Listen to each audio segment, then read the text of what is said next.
here is my new Samsung toner cartridge. I haven't even had to replace it yet, so I'm learning right here what I have to do to get it ready to put in.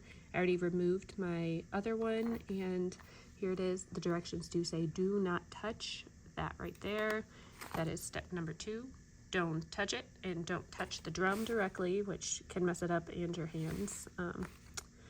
But here it is, and then once you remove your old one, I already did that, then it says to shake it 4 to 5 times.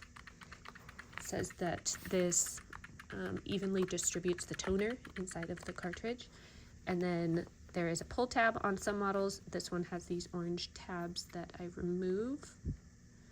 There we go. And then again on the other side, but without touching the chip. So I'm going to be careful here to not touch the tip, and then that just pulled it off. And then we have our toner roller right here, and then it says step 4, for some cartridges with protective cover, remove the cover carefully. Do not touch the roller when removing. So I have not touched the roller. And then here it says remove the seal tape by pulling straight out from the side. Okay. See any seal tape. Maybe this model does not have that.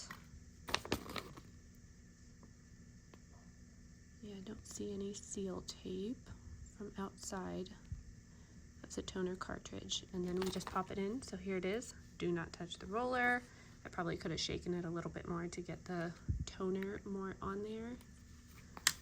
But there it is. This is going to work just fine for mine. Here is the label, the MLT D101S toner cartridge. Love this printer, and I'm excited to use this new toner cartridge.